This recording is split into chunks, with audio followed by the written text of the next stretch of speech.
Wow. Ano po, sasabihin ko sana good morning, pero mas gusto kong sabihin, amazing morning po. Amazing morning. Bakit siya amazing? Ano po, yung tema natin, climate disaster, hindi amazing yun. Pero amazing na lahat po kayo nandito, na halos puno po ito. Friday afternoon po, siguro may mga iba kayong plano, pero pinili niyo po na pumunta dito. So thank you in advance, and amazing morning to you. So, nandito pa yung presentation. So, sino po ang hindi alam kung ano ibig sabihin ng climate change? Okay lang po na itaas ng kamay. So, alam po natin na hindi po ako nandito para ibigay ng science lesson kasi hindi nyo na kailangan ng facts, hindi nyo na kailangan ng more science. Alam na natin talaga kung anong nangyayari.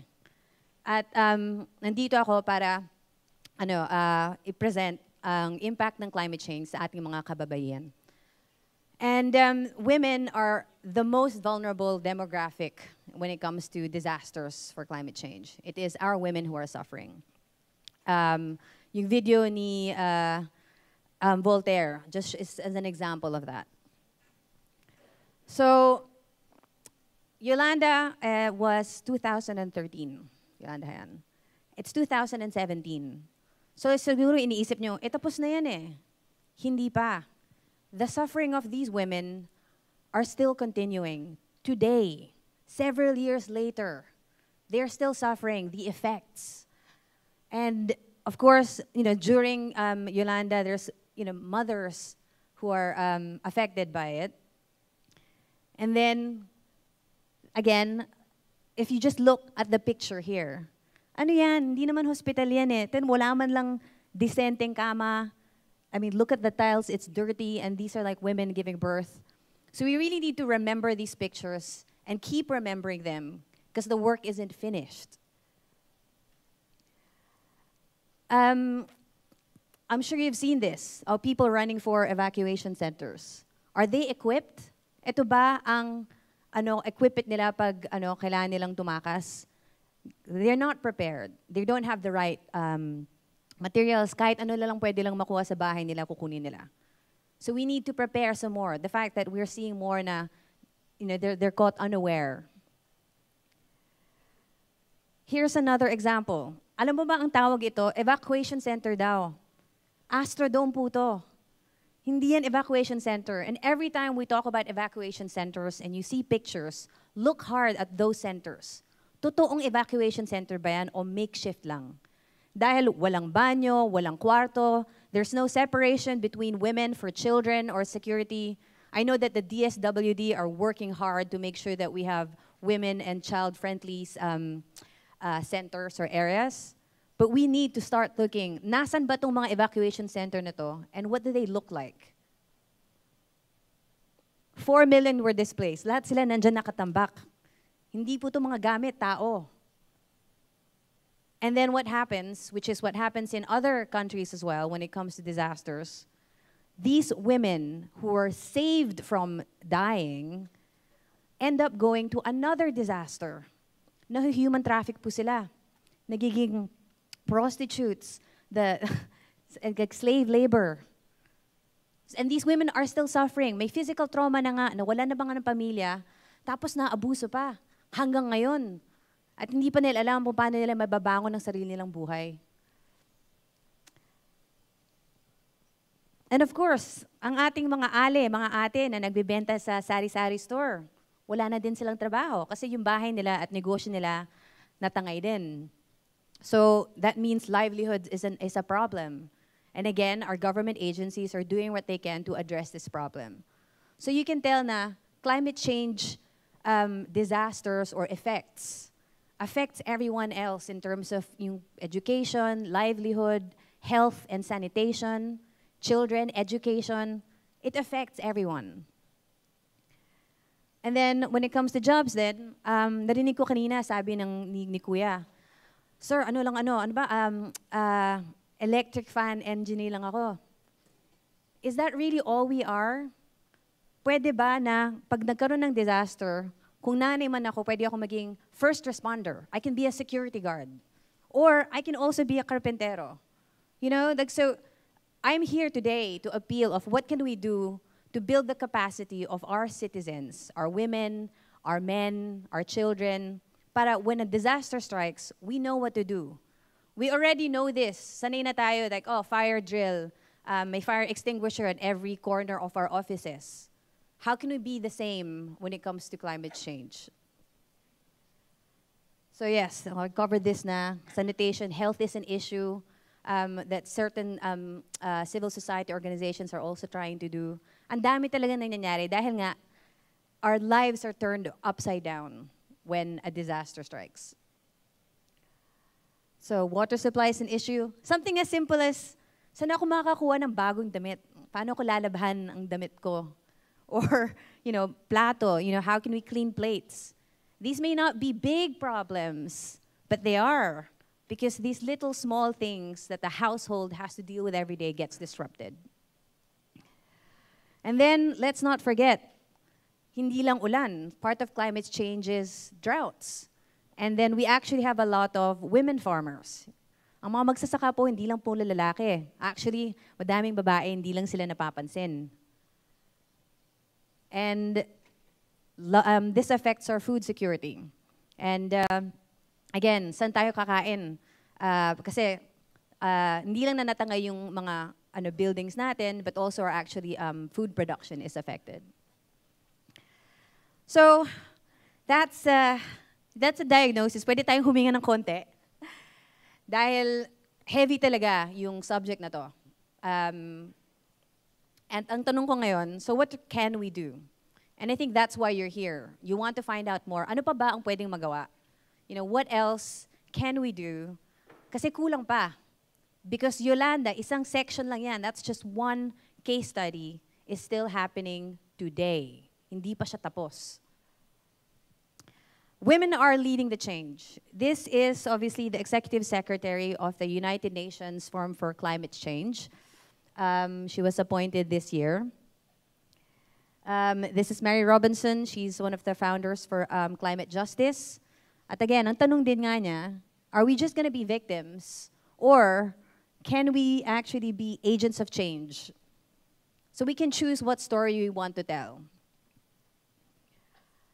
And then this is our dear Senator Lauren Legarda, who was incremental to having the Paris Agreement signed and ratified this March after our dear President signed it. And again, the world is looking at us now. This climate change issue is a global issue with local implications. So again, are we going to be leaders or are we going to be victims? This is my boss. This is the secretary of and commissioner of the Climate Change Commission, Vernice Victorio. So it is my privilege to really be involved in work where women are taking charge. And this is just a summary. Feel free to read of what the Climate Change Commission does. Because what my boss also tells me, ang Climate Change Commission po, hindi lang isang tao, hindi lang yung commissioner. Madami po kami. At ang hindi nyo nakikita, alam ko puro babae pinakita ko, kailangan po namin kayong mga lalaki. You are 50% of the population. And when we say act women for climate change, what we actually mean, nandun na po yung pangalan nyo, may men na dun eh. We are asking for men to really help us, to defend us. In fact, ang hindi pa nabalita tungkol sa Rappler story, di ba, bakit ang daming mga babae that survived? Why are they victims in terms of survivors or women and children? Kasi yung mga lalaki po, tinanggol sila. The women, the fathers, the brothers, inuna sila, kayo nang mauna. Go to the evacuation centers, I'll take care of the house. And they're the ones who died. The fathers, the brothers, the breadwinners of these families were the ones who defended their women. But they were also the ones who suffered. So nawalan tuloy ng mga tatay at mga kapatid, yung mga ibang survivors natin. So when we talk about women for climate change, this is actually for everyone involved. Women for women are doing it, but more importantly also, men have to also be our own leaders and defenders. So I'll just go back there nga. Ang climate change po kasi, ang pagbabago, hindi naman yung klima. Wala tayong magagawa doon. It's happening on its own. What we're really trying to talk about is lifestyle change. Yun po ang kailangan nating baguhin. How are we going to adapt to this new planet, to this new environment? And then, in the end of it, we are all trying to save each other. So yes, time is now continuing. And in the next 2 days, you will learn more about what more we can do to limit the risks. In fact, let's aim for zero casualty. So this slide asks you, what can you do? Madali pong magturo. Anong gagawin mo? Ano pong gagawin nyo? Sanay tayong ganyan eh. Oy, kayo, trabaho nyo yan. Ikaw, may kaya ka. Pakitaas po ang pagtuturo. Pakitaas po, everybody. Like, raise your pointing finger. And then point it to your head. So, tanggalin po natin itong question na yan. And instead ask, what can I do? Because we can do it. What can I do? That's what I'm asking everyone to think. What can I do? Because that's what we have agency to do. And if more of us answer that question, we'll have more of those solutions. Pag sinabi ko po, meow. Meow. Ano po nakikita nyo? Pusa, cat. May mga siguro iba, mas gusto ko aso. Di ba iba pinag-isipan? I said one word lang, or meow, yun lang. But everyone in this room, I don't know how many of us, there are like 900 apparently this capacity, have different ideas of what that means. So when I say climate change solution, when I say women, iba-iba po ang mga experience ninyo at ang mga storya ninyo. And your feelings are different. So, kung ganun kadami, ang pinag-iisipan natin pag bilang isang word na meow, what more? Saving lives. We have, each of us, when we say, anong magagawa ko? A capacity to do something in a different way. And there are more than 1,000, sabi nga nila, there's 1,001 ways to skin a cat. Ang dami pong solusyon na pwede pang magawa. Kahit na iniisip natin na, teka, ano lang ako, electric fan engineer lang. Tingnan mo, biglang naging wind energy at nagre-recharge na siya. So we really need to think about these solutions. So less pointing at others and pointing at our own heads of what we can do. If you ask me, what am I doing? So beyond working for the Climate Change Commission, kasi siguro this is the first day that you've just known who I am. Nasa London po ako noong 2013, when Ondoy hit. And as you know, with all of the overseas Filipino communities, lahat kami nagtatanong din, anong pwedeng naming magawa? And that was 2013. I now work for government. I'm working for the Climate Change Commission. And the truth is, I don't need to do it. Kung mag-advertising po ako, mas mataas pang bayad. At bakit din naman ako lilipat ng London, nandun na ako. Madaming ng tao tinatanong sa akin, ba't ka bumalik? I've been living in the UK for 20 years. I don't need to come home. And that's what I'm doing. Kasi yun po ang sagot ko sa sarili ko. Anong pwede kong magawa? At ako bumalik.